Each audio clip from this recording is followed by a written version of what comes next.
చూస్ country delight, live better. ఇప్పుడే country delight app ని download చేసుకోండి.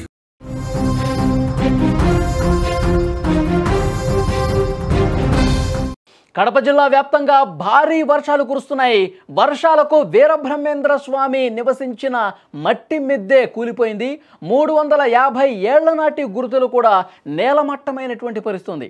గోడ కూలే సమయంలో అక్కడ ఎవరూ లేకపోవడంతో పెద్ద ప్రమాదం తప్పిందని చెప్పాలి.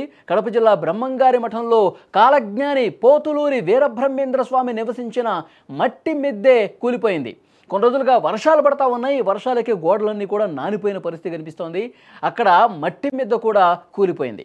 ఈ మిద్దె 350 సంవత్సరాల క్రితం నాటిదని, మరమ్మతులు సరిగా చేపట్టకపోవటం వల్ల అక్కడ వర్షాలకి బాగా గోడలు నాని పైకప్పు కూలిపోయిందని చెప్పి అక్కడ స్థానికులు చెప్తా ఉన్నారు. విజువల్స్లో కూడా మీరు చూడొచ్చు.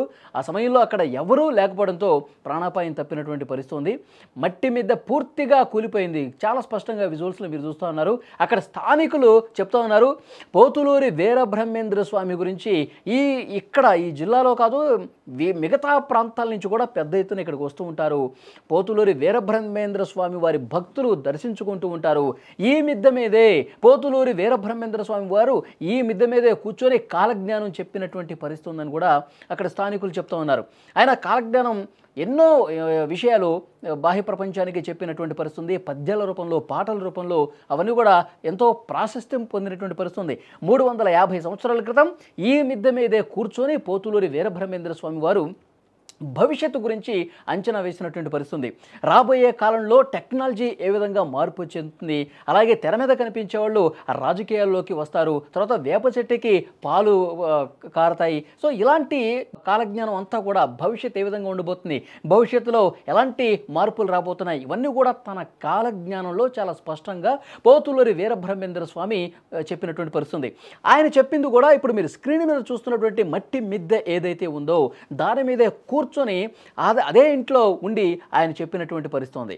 సో ఇప్పుడు 350 సంవత్సరాల క్రితం నాటి ఈ మఠం యొక్క గోడలు కూలిపోవటం, మిద్దె కూలిపోవటం అనేది అక్కడ స్థానికులు ఇది అరిష్టంగా కొంతమంది మాట్లాడుతూ ఉన్న పరిస్థితి.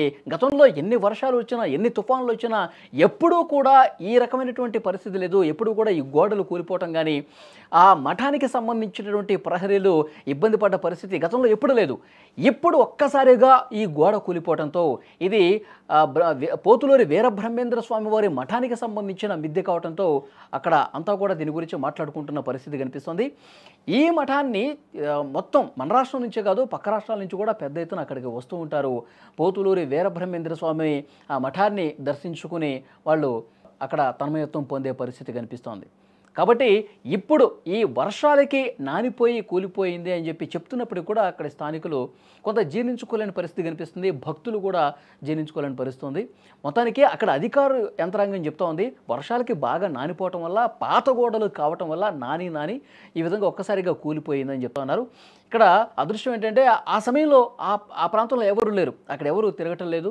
ఆ ప్రాంతం దగ్గర ఏ ఒక్క భక్తుడు లేకపోవటం చేత ప్రమాదం తప్పిందని చెప్పాలి. ఎందుకంటే ఎవరన్నా ఉంటే అంత పెద్ద గోడలు ఒక్కసారిగా కూలిపోతే తీవ్ర గాయాల పాలయ్యే పరిస్థితి ఉంటుంది. కానీ ఆ సమయంలో ఎవరూ లేకపోవటం అనేది ఊపిరి పీల్చుకున్నటువంటి విషయం. ఇప్పుడు పోతులూరి వీరబ్రహ్మేంద్ర స్వామి వారి మిద్దె కూలిపోవటం అనేది తీవ్ర చర్చనీయాంశమైంది. భక్తులు దీని గురించే మాట్లాడుకుంటున్నటువంటి పరిస్థితి. కేవలం ఈ వర్షాలు గత 3-4 రోజులుగా ఈ మోంతా ఎఫెక్ట్తో వాతావరణం మారిపోయింది. వర్షాలు పడతా ఉన్నాయి. ఉదయం, మధ్యాహ్నం, సాయంత్రం తేడా లేకుండా వర్షాలు ఏదో ఒక సమయంలో పడతానే ఉండటం వల్ల గోడలు ఎప్పటి నుంచో 350 సంవత్సరాల పురాతనమైనటువంటి గోడలు కాబట్టి, మిద్దె కాబట్టి ఆ ఎఫెక్ట్తోనే అది పడిపోయిందని చెప్పి చెప్తూ ఉన్నారు. కానీ భక్తులు మాత్రం కొంత వింత వాదన వినిపిస్తూ ఉన్నారు. కాలజ్ఞానం చెప్పినటువంటి పోతులూరి వీరబ్రహ్మేంద్ర స్వామి వారి మిద్దె కూలిపోవటం అంత మంచిది కాదని చెప్పి కొంతమంది భక్తులు మాట్లాడిన పరిస్థితి కూడా ఉంది.